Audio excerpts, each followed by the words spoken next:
Today we are going to learn about resistors. We know में प्रतिरोधों को कैसे जोड़ा जाता है। ठीक है, आपने प्रतिरोध के बारे में पढ़ा पहले, उसके बाद समांतर क्रम, उसके बाद हम लोग पढ़ने वाले हैं श्रेणी क्रम। तो चलिए देखते हैं, अब श्रेणी क्रम किसे कहते हैं? जब दो या दो से अधिक प्रतिरोधों के पहले प्रतिरोध के दूसरे सिरे को पहले प्रतिरोध के दूसरे सिरे को दूसरे प्रतिरोध के पहले सिरे से या दूसरे प्रतिरोध के दूसरे सिरे को तीसरे प्रतिरोध के पहले से जोड़ा जाता है, तो इस प्रकार बने क्रम को श्रेणी क्रम कहते हैं। पहले प्रतिरोध के दूसरे सिरे को और दूसरे प्रतिरोध के पहले सिरे से जोड़ा जाएगा, मतलब विपरीत क्रम रहेगा। 1 2 1 2 1 2 2 1 1 2 1 2 2 1 इस क्रम में। ठीक है, हाँ, तो ये किस क्रम में है बाबू? श्रेणी क्रम। किस क्रम में है बाबू?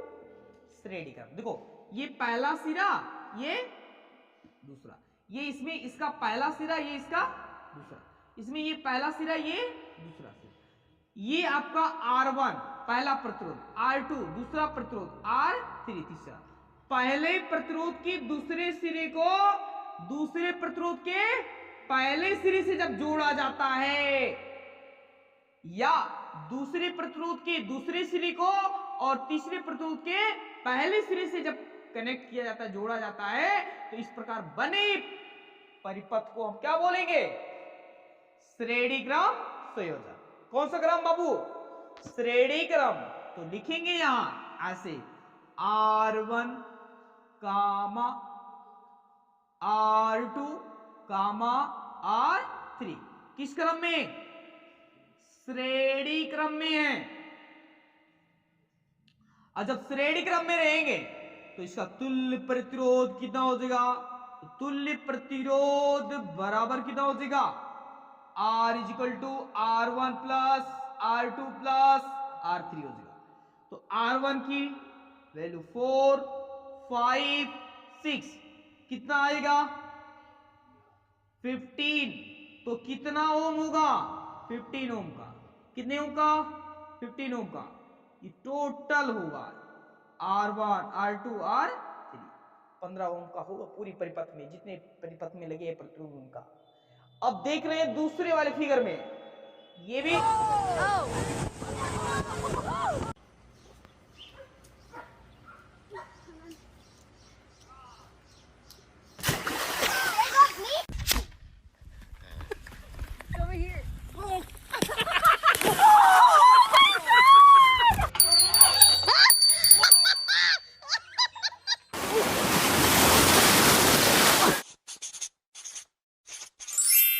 What is chemistry?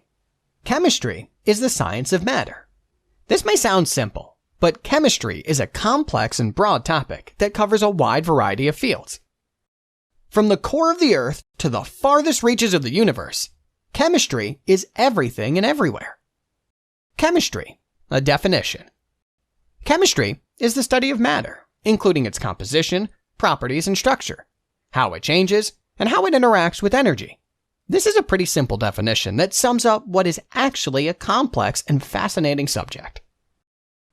If you have ever asked why or how something is in the natural world, odds are good that your question and the answer were related to chemistry. For instance, why is the sky blue? Colors depend on the chemical makeup of substances and what kind of light they reflect. How does an insect walk across the surface of a pond without falling through? The unique properties of water give it a high surface tension, which means that small objects can rest on it without sinking. Chemistry is all around, and anything related to matter involves chemistry. Main branches of chemistry. Since chemistry is such a broad and vast subject, we can divide it up into more manageable topics to help us more accurately. 1. Organic chemistry. 2. Inorganic chemistry. 3. Analytical chemistry. 4. Physical chemistry. 5. Biochemistry. We will learn more about these topics as we go on.